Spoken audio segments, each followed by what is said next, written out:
Hello बच्चों, आप सभी का हमारे यूट्यूब चैनल एसएसआर विद्या केंद्र पर स्वागत है। आज की इस क्लास में हम जो पढ़ने वाले हैं, प्रश्नावली 1.1 का क्वेश्चन नंबर 3 से स्टार्ट करने वाले हैं। ठीक है, तो इससे पिछली क्लास में हम जो प्रश्नावली 1.1 का क्वेश्चन नंबर 1 और क्वेश्चन नंबर 2 कंप्लीट कर चुके हैं। और आपने वो क्लास नहीं देखी है तो आपको वो क्लास देख लेनी है। ठीक है, तो आज हम जो है 1.1 का क्वेश्चन नंबर 3 से स्टार्ट करने वाले हैं। वो समय बताएगा कि कहाँ तक कर पाएंगे। ठीक है, तो चलिए स्टार्ट करते हैं। देखिए क्वेश्चन नंबर 3 क्या बोल रहा है। क्वेश्चन नंबर 3 बोल रहा है कि अभाज्य गुणनखंड विधि द्वारा, ठीक है, किस विधि द्वारा, अभाज्य गुणनखंड विधि द्वारा निम्नलिखित पूर्णांकों के एचसीएफ और एलसीएम ज्ञात कीजिए। यानी कि ये जो पूर्णांक दे रखे हैं इनके क्या ज्ञात करने हैं, एचसीएफ और एलसीएम, और किस विधि से, अभाज्य गुणनखंड विधि से ज्ञात करने हैं। ठीक है, तो इस क्वेश्चन नंबर 3 के 3 पार्ट्स दे रखे हैं, पहला, दूसरा, तीसरा। ठीक है, तो ये सारे सभी को एक एक करके हम देखेंगे। तो सबसे पहले हम देखेंगे पहला। तो हम सबसे पहला देखेंगे तो मैं क्या करता हूँ, जो बाकी के दो अन्य हैं इनको मैं अभी हटा देता हूँ फिलहाल के लिए। ठीक है, इनको मैं फिलहाल के लिए हटा देता हूँ। अब देखते हैं हम पहला। तो पहले को हमें क्या याद करना है, एचसीएफ एलसीएम याद करने हैं। और किस विधि से ज्ञात करने, अभाज्य गुणनखंड विधि से। तो पहले हमें संख्या जो दे रखी है 12, 15 और 21 की तो याद करनी है। तो पहले 12 और 15 और 21 के अभाज्य गुणनखंड करते हैं। तो सबसे पहले 12 के अभाज्य गुणनखंड करेंगे। सबसे पहले करते हैं 12 के अभाज्य गुणनखंड। तो 2 से गया 6 बार, 2 से गया 3 बार, 3 से गया 1 बार। तो ये हो गए हमारे 12 के अभाज्य गुणनखंड। यहाँ पे लिख लो 12 के अभाज्य गुणनखंडों को। ठीक है, तो 2 कितनी बार आ रहा है, 2 बार, तो लिखोगे 2 की घात 2। और 3 कितनी बार आ रहा है, 1 बार, तो लिखोगे 3 की घात 1। ठीक है, इसी प्रकार से हम 15 के अभाज्य गुणनखंड करेंगे। किसके करेंगे, 15 के। तो 15 2 से नहीं जाता, 3 से जाता है 5 बार, 5 से जाता है 1 बार। तो ये किसके हो गए, 15 के। तो 15 के जो अभाज्य गुणनखंड है उनको लिखते हैं। तो कितना आ रहा है, 3 1 बार आ रहा है और 5 1 बार आ रहा है। ठीक है, तो ये हो गए 15 के। अब बचा कौन, 21। अब 21 के भी कर लेते हैं आप। ठीक है, तो 21 के करोगे तो 2 से नहीं जा रहा, 3 से जा रहा है, 3 से गया 7 बार, अब 7 में 7 से ही जाएगा 1 बार। ठीक है, तो 21 के हो गए हमारे। तो 21 के देखोगे तो 3 1 बार है और इंटू 7 1 बार। ठीक है, तो ये हो गए क्या, अभाज्य गुणनखंड हो गए। अब हमें क्या ज्ञात करना है, एचसीएफ और एलसीएम ज्ञात करना है। ठीक है, आओ ज्ञात करते हैं। तो एचसीएफ ज्ञात करें हम। तो एचसीएफ में क्या करते हैं, हम देखते हैं जैसे 12 के अभाज्य गुणनखंड ये हैं, 15 के अभाज्य गुणनखंड ये हैं, 21 के अभाज्य गुणनखंड ये हैं। ठीक है, तो ये देखो तीनों के गुणनखंड में कॉमन संख्या कौन सी है, कॉमन संख्या कौन सी है, तो आप देखोगे तो इसमें भी 3 है और इसमें भी 3 है। तो ऐसी संख्या कौन सी है जो तीनों में कॉमन है, तो वो सिर्फ एक ही है, 3। ठीक है, तीनों में कॉमन होनी चाहिए। ठीक है, तो तीनों में सिर्फ एक ही कॉमन है, वो कौन सी है, 3। अब एचसीएफ में देखते हैं हम क्या, छोटी घात। एचसीएफ में क्या देखते हैं, छोटी घात देखते हैं। ठीक है, अब जो कॉमन संख्या है उसकी छोटी घात देखेंगे। तो 3 है, तो यहाँ पे 3 की घात कितनी, 1। यहाँ पे 3 की घात कितनी, 1। यहाँ पे 3 की घात कितनी, 1। तो 3 की घात कितनी, 1 ही है सभी जगह पे। तो 1 से छोटी की तो कोई है ही नहीं, तो यहाँ पे 3 की घात 1 ही रहेगा। और 3 की घात 1 कितना होता है, 3 ही होता है। तो ये आ गया मेरा क्या, एच सी एफ। ठीक है, अब इसी प्रकार से एलसीएम ज्ञात करो। अब एलसीएम ज्ञात करेंगे तो एलसीएम में क्या करते हैं, आपको इसमें जो भी संख्या दिखाई दे रही है इनके अभाज्य गुणनखंड में उनको आप लिख लो। जैसे देखो आप, जैसे देखो ये सभी के अभाज्य गुणनखंड है। ठीक है, इन इस बॉक्स में देखो आप कि आपको कौन कौन सी संख्या दिखाई दे रही है। एक चीज ध्यान रखना, संख्या देखनी ना कि संख्या की घात। जैसे यहाँ पे 2 दिखाई दे रही है, 3 दिखाई दे रही है, 3 5 7, यानी कि 2 3 5 7 के अलावा कोई और संख्या है नहीं। तो 2 3 5 और 7, तो इनके अलावा कोई और तो संख्या है नहीं इसमें। संख्या को देखेंगे ना कि घात को। ठीक है, संख्याओं की घात को नहीं देखना है। ठीक है, तो 2 है, 3 है, 5 है और 7 है, तो इनको लिख लिया मैंने गुणा के रूप में। अब एलसीएम में देखते हैं क्या, बड़ी घात। क्या देखते हैं, बड़ी घात।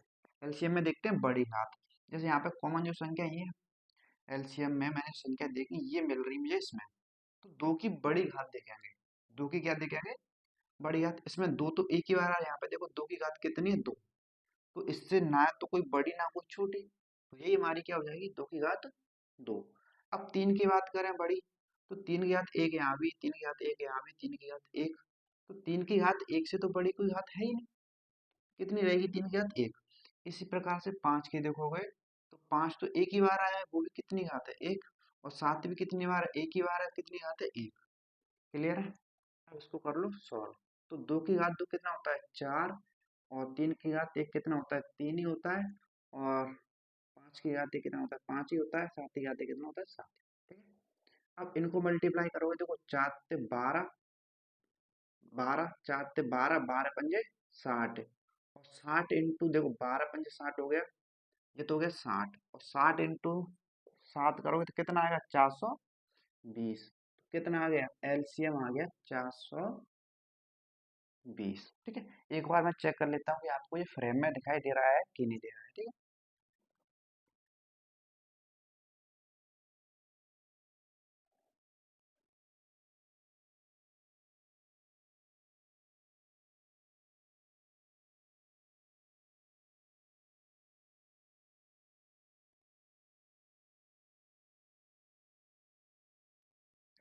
हाँ, तो ये आपको जो है फ्रेम में दिखाई दे रहा है। ठीक है।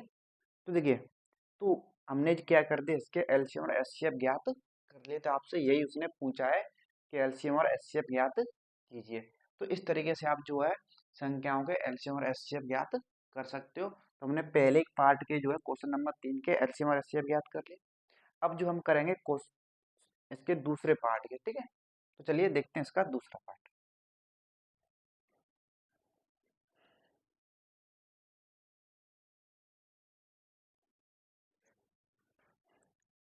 देखिए क्वेश्चन नंबर 3 का जो सेकंड पार्ट है ये दे रखा है। सेकंड पार्ट क्या दे रखा है? 17, 23 और 29 के याद करने एचसीएफ और एलसीएम। ठीक है। तो सबसे पहले 17, 23 और 29 के करते हैं भाज्य गुणनखंड। ठीक है। अगर आप 17 के करोगे, देखो तो 17 एक ऐसी संख्या है जो खुद अभाज्य संख्या है। 17 क्या है? खुद अभाज्य संख्या है। तो 17 तो सिर्फ 17 से ही कटती है। ठीक है। तो 17 के जो अभाज्य गुणनखंड आएंगे तो वो क्या रहेगा? 17 ही रहेगा। ठीक है। इसी प्रकार से अगर आप 23 के करोगे, किसके करोगे?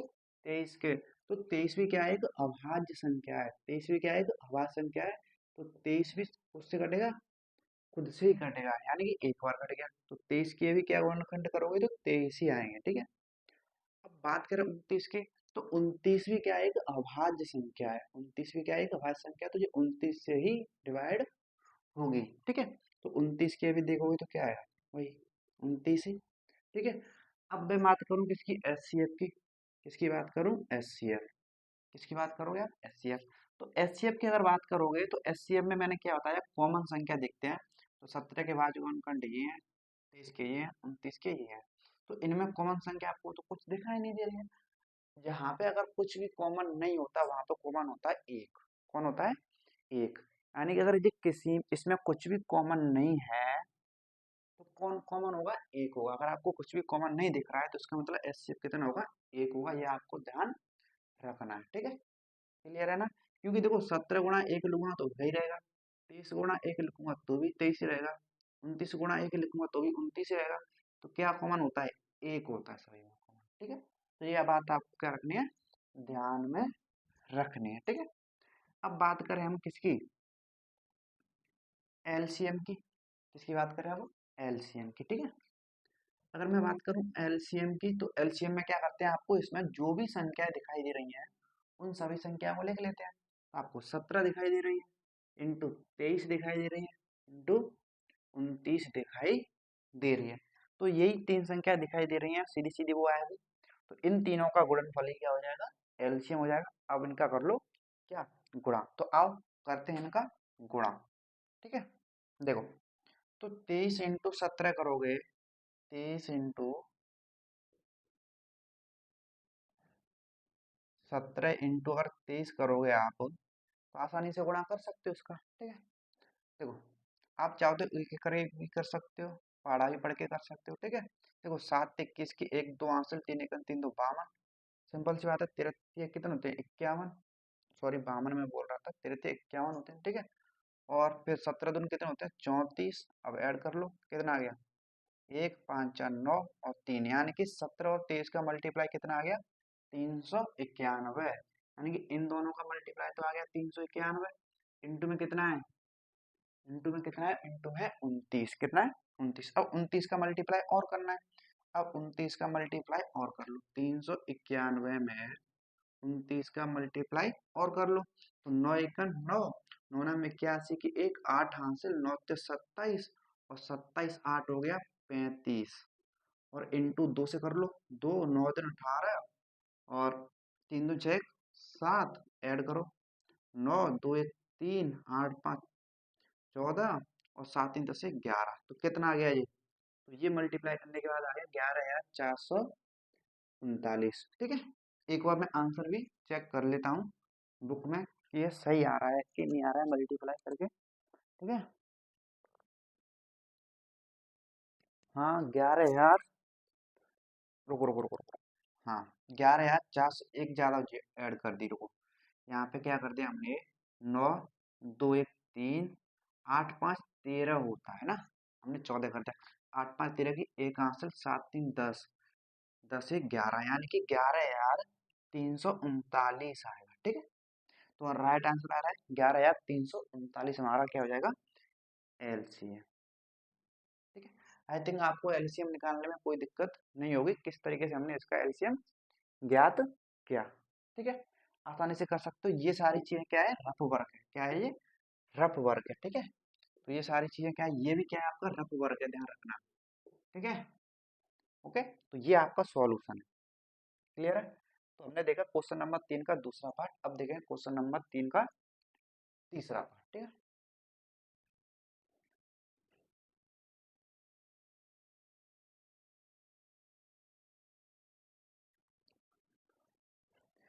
तो देखिएगा आपके सामने जो है क्वेश्चन नंबर 3 का तीसरा पार्ट ये दे रखा है हमें 8 9 और 25 के याद करने। ठीक है, 8 9 और 25 के क्या याद करने, एचसीएफ और एलसीएम, तो कर लेते हैं आप।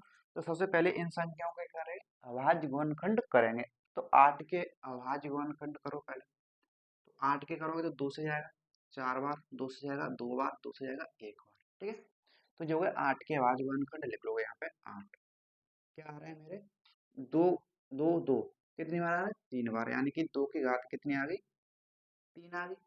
अब बात करेंगे 9 की, तो 9 के बाद गुणनखंड कर लो, 9 के करोगे आप किससे जा रहा है 3 से जाएगा 3 बार, 3 से जाएगा 1 बार। क्लियर है, तो दो बार आ रहा है ना 3, तो क्या लिखोगे 3 की घात 2। अब इसी प्रकार से 25 के कर लोगे, किसके करोगे आप 25 के करोगे। अब 25 के करोगे तो 25 की देखो आप, तो 25 5 से जाएगा 5 बार, 5 से जाएगा 1 बार। ठीक है, 5 कितने बार आ रहा है 2 बार, तो लिखोगे 5 की घात 2। ठीक है, अब बात करेंगे एचसीएफ की। अब एचसीएफ में देखते हैं तीनों में कॉमन कौन सा है, ये देखो 3 संख्या है तो तीनों में कौन होना चाहिए, अगर 2 संख्या है दोनों में कौन होना चाहिए, अगर 4 संख्या है तो चारों में कौन होना चाहिए। ठीक है, अगर तीनों की बात करूं तो तीनों में कुछ कॉमन दिख रहा है, इसमें 2 इसमें 3 इसमें 5 नहीं, तो तीनों में कुछ भी कॉमन नहीं दिख रहा है। अगर कुछ भी कॉमन नहीं दिखता है तो वहाँ कॉमन क्या होता है 1 होता है, इसका मतलब एचसीएफ कितना होगा हमारा 1 होगा। क्लियर है, अब बात करें एलसीएम की, अब बात करें एलसीएम की, तो एलसीएम में मैंने आपको बताया जो भी संख्या आपको दिखाई दे रही है उनको आप लिखो। तो आपको कौन कौन सी संख्या दिखाई दे रही है, आप बोलोगे 2 है 3 है 5 है, 2 3 5, 2 3 5 के अलावा कोई संख्या है नहीं, तो लिख लो 2 इंटू 3 इंटू 5। और एलसीएम में देखते हैं बड़ी घात, क्या देखते हैं बड़ी घात देखते हैं, तो 2 की बड़ी घात कितनी है, 2 तो एक ही बार आया है, वो भी कितनी घात 3, तो 3 लिखो। अब 3 की बड़ी घात 3 तो कहीं और नहीं है यहीं पे है, 3 की घात कितनी है 2, और इसी प्रकार से 5 की घात कितनी है 2, सिंपल। अब कर लो आप, देखो 2 की घात 3 कितना होता है 8 इंटू 3 की घात 2 कितना होता है 9 और 5 की घात 2 कितना होता है 25, कितना होता है 25। ठीक है, और देखो 25 अट्टे होता है 200, 25 अट्टे कितना होता है 200, यानी कि 25 इंटू 8 करोगे तो 25 अट्टे होता है 200, कितना होता है 200, और 200 इंटू 9 करोगे तो कितना आ गया 9 दिन 1800, तो कितना आ गया मेरा एलसीएम आ गया 1800। तो ये हो गया हमारा आंसर फाइनल। ठीक है। इस तरीके से टिच्चू मिच्चू से सवाल आते हैं। ठीक है, तो बेहद ही आसान क्वेश्चन है ये। तो आई थिंक आपको ये क्लियर हो गया होगा क्वेश्चन नंबर 3 किस तरीके से करने हैं। तो हम जो है अब रुक करेंगे क्वेश्चन नंबर 4 की तरफ।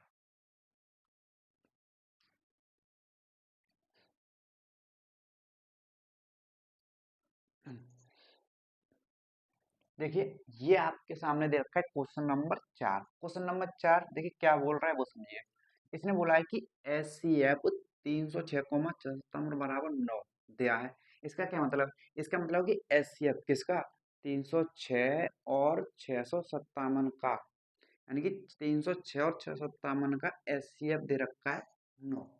ठीक है, तो दिया है एलसीएम ज्ञात कीजिए। एलसीएम किसका, वही 306 और 57 का। ठीक है, 306 और 657 का क्या ज्ञात करना है, एलसीएम ज्ञात करना है। यानी कि अगर मैं बात करूं इसने दिया क्या है वो आप समझ लो। हाँ ठीक है, दिया है क्या, दिया है वो समझो। संख्याएं दी हैं उसने, क्या दी हैं, संख्याएं।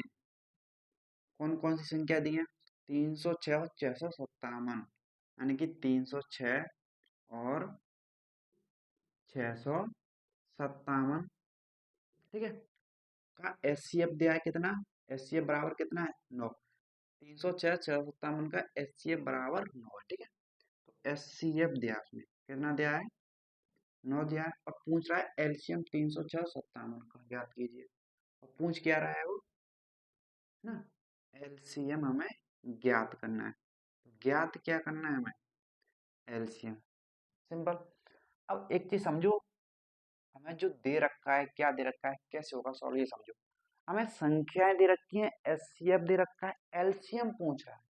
तो आपको ये ध्यान रखना आना चाहिए क्या, आपके को ये ध्यान आना चाहिए कि मैंने आपको इससे पहली क्लास में ये बताया था कि हम जानते हैं क्या, कि पहली संख्या इनटू दूसरी संख्या बराबर होता है क्या, एलसीएम इनटू एचसीएफ।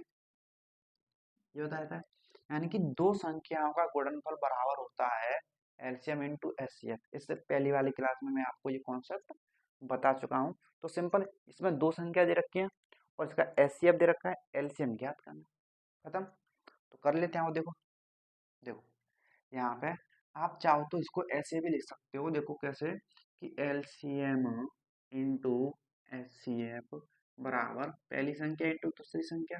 आप चाहे ऐसे लिखो, आप चाहे ऐसे लिखो, कैसे भी आप लिख सकते हो, इसमें कोई दिक्कत वाली बात है नहीं। ठीक है, कैसे भी आप लिख सकते हो, क्योंकि है तो बराबर ही, इसको पहले लिखो बाद में लिखो, कोई दिक्कत वाली बात है नहीं। अब देखो यहाँ पे एलसीएम पूछा है हमें, तो एलसीएम तो हमें पता नहीं है। ठीक है, इनटू और एचसीएफ दे रखा है कितना 9 बराबर, और पहली संख्या मान लो 306 है और दूसरी संख्या कितनी 657 है। बस सॉल्व करना है आपको अब ये। तो एलसीएम ज्ञात करोगे, एलसीएम बराबर, तो 9 गुणा के उधर पहुंच जाए किसमें, भाग में। तो 306 इंटू 657 डिवाइड बाई 9 ये आएगी। अब जब इससे इसको डिवाइड करोगे, इससे इसको काटोगे, यानी कि 306 को 9 से जब काटोगे तो कितनी बार कटेगा, देखो 9 तिया 27, 9 चौक 36, यानी कि 34 बार। तो जो एलसीएम आएगा, एलसीएम बराबर 9 से 3 चले 34 बार, तो 34 इंटू 657। ठीक है, इतनी बार गया। आप चाहो तो इसको भी काट सकते थे। ठीक है, आप चाहो तो इसको भी काट सकते थे। ठीक है, अब यहाँ पे समझो, अब क्या करना है, सिंपल 34 और 657 का मल्टीप्लाई करना है। तो 657 में 34 का कर दो मल्टीप्लाई, तो 7 चौके 28 की 8, 2 आंसर, 5 चौके 20 की 2, 2 आंसर, 6 चौक 24, 24 दो कितना हो गया 26, इंटू अब 3 का करोगे तो 7 पे 21 की 1, 2 आंसर, 5 ते 15, 15 दो 17 की 7, 1 आंसर, 6 ते 18, 6 ते 18, एक कितना हो गया 19, ऐड करो 8, 2 1 3 और 7 3 13 हो जाएगा ना, 3 एक आंसर और ये 2 और ये 2, कितना आ रहा है 22 या 338। तो जो एलसीएम आ रहा है मेरा, कितना आ रहा है 22,338। 38। तो एलसीएम ये आ गया। ठीक है, तो इस तरीके से ये आपको सवाल हल करना है। एक बार मैं आंसर चेक कर लेता हूँ। ठीक है,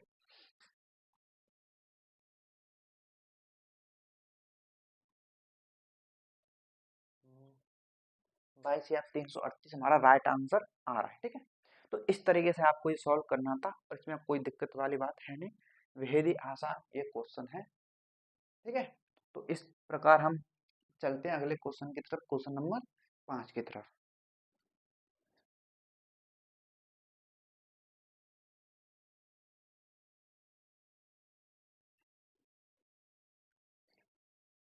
तो देखिएगा आपके सामने ये दे रखा है क्वेश्चन नंबर 5। तो क्वेश्चन नंबर 5 जो बोल रहा है, क्या बोल रहा है वो समझिए। तो बोल रहा है कि जांच कीजिए कि क्या किसी प्राकृत संख्या n के लिए संख्या 6 की घात n अंक 0 पर समाप्त हो सकता है। ठीक है, तो एक बात समझिए, ऐसा जो क्वेश्चन है मैंने आपको उदाहरण में भी कराया है। ठीक है, ऐसा इसका मैंने आपको कॉन्सेप्ट भी बता चुका हूँ और ऐसा क्वेश्चन उदाहरण में भी मैं आपको करा चुका हूँ। ठीक है, तो देखिए कॉन्सेप्ट क्या था, बात ये समझिए। तो कॉन्सेप्ट ये है कि अगर किसी भी संख्या को का इकाई का अंक यानी कि 0 पे समाप्त होना है, किस पे समाप्त होना है, 0 पे, तो उसको यानी कि 2 की घात m इंटू 5 की घात n के रूप में उसके गुणनखंड होने चाहिए। यानी कि उसके गुणनखंड में 2 और 5 होना चाहिए, दोनों का एक साथ होना जरूरी है। ऐसा नहीं कि 2 है तो नहीं होगा, अगर 5 है तो भी नहीं होगा। अगर 2 और 5 दोनों एक साथ हैं, जब भी जो है इकाई का यानी कि अंतिम अंक जो है 0 पर समाप्त होगा, अन्यथा नहीं होगा। ठीक है, तो ये मैंने आपको जो है उदाहरण में ही बताया था, इसका कॉन्सेप्ट भी बताया था। ठीक है, तो देखो इसको करते हैं फिर। तो इसने बोला है कि जांच कीजिए कि क्या किसी प्राकृतिक संख्या कहाँ से स्टार्ट होती है, एक से लेकर अनंत, एन के लिए संख्या 6 की घात अंक 0 पर समाप्त हो सकती है। यानी कि उसने बोला है कि 6 लो और एन क्या है, एक प्राकृत संख्या, यानी कि प्राकृत संख्या रखते जाओ। जैसे कि 1 रखोगे, क्या 6 आ गया, क्या ये 0 आ रहा है अंक, अंतिम अंक नहीं। अब 6 की जगह पे, एन की जगह पे 2 रखो, प्राकृतिक संख्या 2 रखो, कितना आएगा 36। क्या अंतिम अंक 0 आ रहा है, नहीं आ रहा ना। 6 की जगह 3 रखो, ऐसी प्राकृतिक संख्या रख दे जाओ। इस तरीके से प्राकृतिक संख्या रखते जाओ। ठीक है, कहाँ तक, अनंत तक। तो ये कितना आएगा, तो इस तरीके से हमें बताना है कि इकाई का अंक 0 आएगा कि नहीं आएगा। तो इस तरीके से आप करते जाओ ना, किसी में भी इकाई का अंक 0 नहीं आएगा। अब इसको हमें कैसे दर्शाना है, कैसे लिखना है, कैसे सॉल्व करना है, वो अब आपको समझना है। ठीक है, देखो अगर बात करें इसकी हल की, तो आपको बताना है पहले क्या करना है, 6 के अभाज्य वर्गखंड आपको करने हैं, एक रफ वर्ग करना है। यानी कि रफ वर्ग करने के लिए आपको क्या करना है, 6 के कर लो अभाज्य वर्गखंड, 2 से गया 3 बार, 3 से गया 1 बार। तो इस तरीके से ये जो आपको है रफ वर्ग में कर लेना। ठीक है, तो अब आपने देखा 6 की घात n, अब आपने 6 के अभाज्य वर्गखंड के, तो 2 इंटू 3 आया, कितना आया 2 इंटू 3, लेकिन 6 की पावर n है तो इसकी पूरे की पावर क्या होगी n। ठीक है, तो आपको इसमें देखो, तो 2 है लेकिन 5 तो है, कहीं भी नहीं दिख रहा। 2 है, इसके साथ क्या है 3, यानी कि अगर 0 लाना है तो 2 और 5 का होना आवश्यक है। 2 5 का तो होना चाहिए ही चाहिए। और अन्य संख्या आ रही है, कोई दिक्कत वाली बात नहीं, लेकिन 2 और 5 दोनों एक साथ होने चाहिए। अगर 2 है तो भी नहीं होगा, अगर 5 है तो भी नहीं होगा, लेकिन इसमें 2 और 5 एक साथ नहीं है। तो क्या लिखोगे, आओ बात करते हैं। मैंने आपको बताया था, देखो लिखेंगे 6 के 6 के अभाज्य गुणनखंड, 6 के अभाज्य 6 के अभाज्य गुणनखंड 2 की घात m इंटू 5 की घात n, यानी कि 2 कितने भी आ जाए, घात का मतलब क्या है, 2 कितने भी आ जाए, 5 कितने भी आ जाए, लेकिन दोनों होने एक साथ ही, यानी कि 2 5 होना ही चाहिए। ठीक है, 6 के अभाज्य गुणनखंड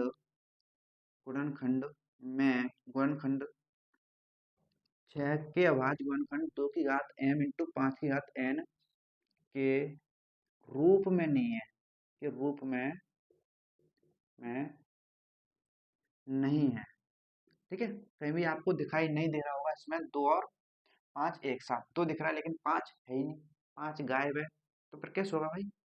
तुक के रूप में नहीं है, नहीं है। इसलिए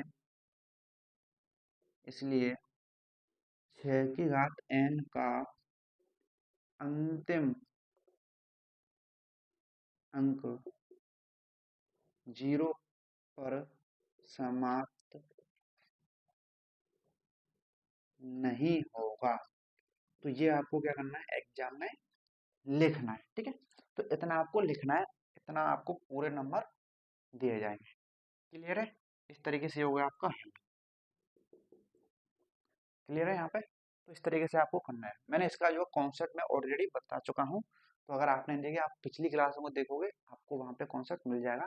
तो उदाहरण उदाहरण में देखोगे ना, उदाहरण नंबर 1 ही होगा शायद। ठीक है, तो आपको इस तरीके से आपको देख लेने हैं सारे।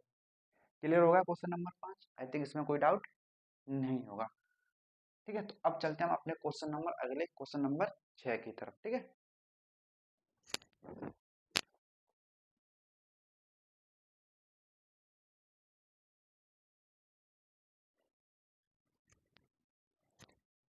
देखिए आपके सामने जो है क्वेश्चन नंबर 6 दे रखा है। तो क्वेश्चन नंबर 6 क्या दे रखा है वो समझिए। तो बोल रहा है कि व्याख्या कीजिए कि 7 इंटू 11 इंटू 13 प्लस 13 और 7 into 6 into 5 into 4 into 3 into 2 into 1 plus 5 क्या है, भाज्य संख्या है।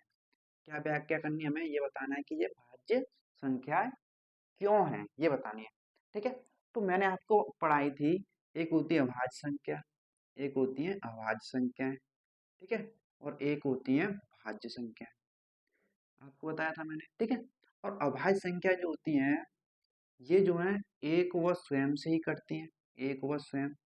ठीक है, और ये जो है एक व स्वयं के अलावा भी कटेंगे, के अलावा भी बताया था। ठीक है, या बोल सकते हो कि अभाज्य संख्याओं के सिर्फ 2 गुणनखंड होते हैं, सिर्फ 2 गुणनखंड। ठीक है, इसको भी बोल सकते हो, या 2 से अधिक गुणनखंड, 2 से अधिक गुणनखंड होते हैं। क्या होते हैं, 2 से अधिक गुणनखंड होते हैं। ठीक है, तो अभाज्य संख्या क्या होती है, वो एक व स्वयं से ही कटेगी, यानी कि सिर्फ 2 गुणनखंड होंगे। भाज्य संख्या क्या होती है, एक व स्वयं के अलावा भी अन्य संख्या से कट जाए और 2 से अधिक गुणनखंड होने चाहिए, तो वो होती है भाज्य। तो अभाज्य और भाज्य मैंने आपको बताया। तो अगर ये क्लियर है तो आपको इस क्वेश्चन में कोई दिक्कत वाली बात नहीं होने वाली है। ठीक है, तो आइए अब करते हैं क्वेश्चन को सॉल्व।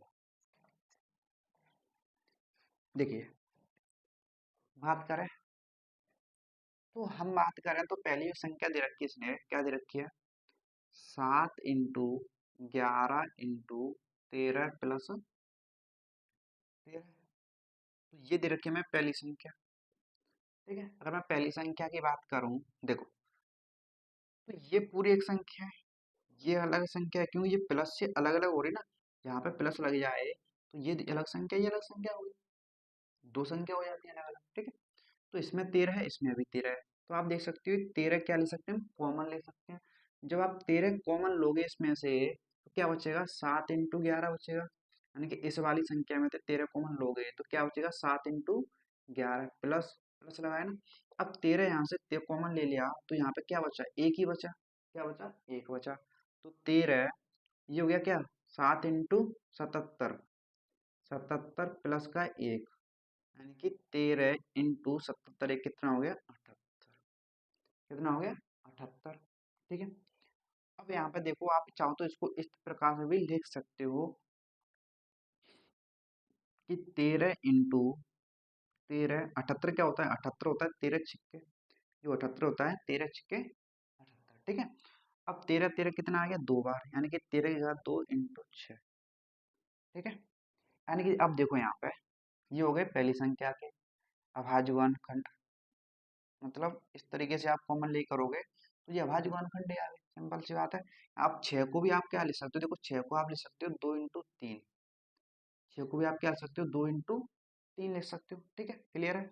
इसी प्रकार से अब जब सेकंड संख्या को देखोगे, जो सेकंड संख्या दे रखी है, क्या दे रखी है, 7 × 6 × 5 × 4 × 3 × 2 × 1 + 5, ठीक है। तो प्लस से पहले ये पूरी एक संख्या भी, ये तो पूरी गुणा में है ना, गुणा करो तो पूरी एक संख्या बन जाएगी ये। अब ये पूरी एक संख्या है, तो इसमें भी 5 है, उसमें भी 5 है, तो 5 क्या आ गया, कॉमन आ गया। क्या आ गया, कॉमन। तो यहाँ पे रह क्या गया, देखो 7 × 6, 5 तो कॉमन आ गया, बचा क्या, 4 × 3 × 2 × 1 + 5 कॉमन आ गया, तो वहां पे क्या बचा, 1 बचा। सिंपल। अब देखो यहाँ पे गुणा कर लो, अंदर अंदर कर लो गुणा।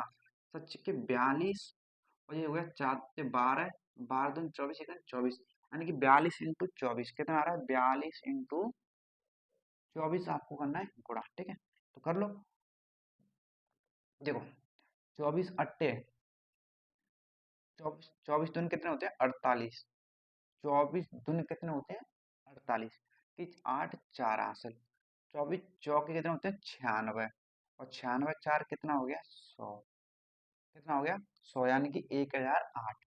तो इसका मल्टीप्लाई आ गया 1008, और प्लस में कितना है, 1, ठीक है। तो 5 और इंटू ये 1008 प्लस कितना हो गया, 1009। इतना समझे। तो अब आप देखो यहाँ पे जो पहली संख्या है, ये दूसरी संख्या है। जब मैंने इसके जो आवाज गुणनखंड निकाले, इस प्रकार से मैंने दूसरे के आवाज गुणनखंड निकाले। देखो ये एक से तो कट ही रही है, यानी कि दो से अधिक संख्याओं से कट रही है कि नहीं कट रही है। इसी प्रकार देखो 2 से कट रही है, 3 से कट रही है, 13 से कट रही है, यानी कि 2 से अधिक संख्याओं से कट रही है, ठीक है। यहाँ पे भी देखोगे तो ये क्या कट रही है, 2 से अधिक संख्याओं से कट रही है, यानी कि 1 से तो कट ही रही है, फिर 5 से भी कट रही है, 1 या 9 से भी कट रही है, 1 से भी कट रही है, खुद से कट रही है, 1 से भी कट रही है, और अन्य संख्या से भी कट रही है। समझ रहे हो कि नहीं समझ रहे हो। तो यानी कि 2 से अधिक संख्याओं से ये क्या हो रही है, डिवाइड हो रही है। इसी प्रकार से ये भी 2 से अधिक संख्याओं से डिवाइड हो रही है। तो इसका मतलब क्या है, ये क्या है, अभाज्य संख्या है। क्या है, अभाज्य संख्या। लिखेंगे अतः, अतः संख्या, संख्याओं, अतः संख्याओं के दो से अधिक गुणनखंड है, दो से अधिक गुणनखंड है, दो से अधिक गुणनखंड है। इसलिए इसलिए इसलिए ये भाज्य संख्या है। कौन सी संख्या है, भाज्य संख्याएं हैं, ठीक है। तो इस प्रकार से आपको जो है इस क्वेश्चन को हल करना है। कुछ नहीं करना, तो कॉमन लो, कॉमन लेने के बाद उसको गुणा में लिख दो। इसी प्रकार इसमें कॉमन लो और उनको गुणा में लिख दो। फिर बोल दो कि ये भी 2 से अधिक से कट रही है, ये भी 2 से अधिक से कट रही है, यानी कि अतः संख्याओं के 2 से अधिक गुणनखंड, ठीक है। इसलिए ये क्या हो जाएगी, भाज्य संख्या। क्लियर है। तो ये हो गया हमारा क्वेश्चन नंबर 6। आई थिंक आपको इसमें कोई डाउट नहीं होगा, और इससे आसान कोई क्वेश्चन हो भी नहीं सकता, ठीक है। अब आएंगे हम क्वेश्चन नंबर 7 की तरफ, अगले क्वेश्चन नंबर 7 की तरफ, ठीक है।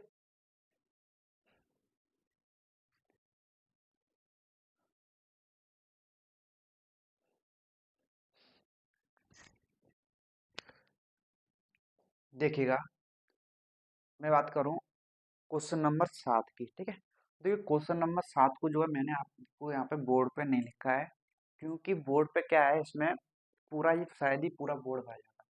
क्वेश्चन लैंग्वेज इतनी लंबी है, तो इसलिए आपको जो है क्वेश्चन जो है आपको स्क्रीन पर दिखाई देगा, ठीक है। क्वेश्चन जो है आपको ऊपर स्क्रीन पर दिखाई दे रहा होगा, आपको स्क्रीन पर देख के आप पढ़ सकते हो। बाकी मैं आपको पढ़ के सुना रहा हूँ, हम सॉल्व करेंगे, ठीक है। तो क्वेश्चन आपको स्क्रीन पर दिखाई देगा, ठीक है।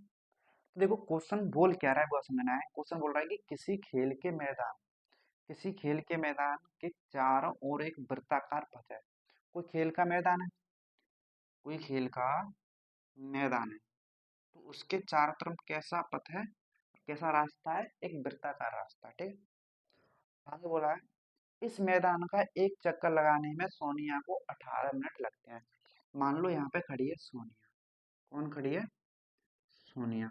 और इसका जो है पूरा एक चक्कर यहाँ से लगा के वापस यहाँ पे आने में इसको लगते हैं कितने, 18 मिनट।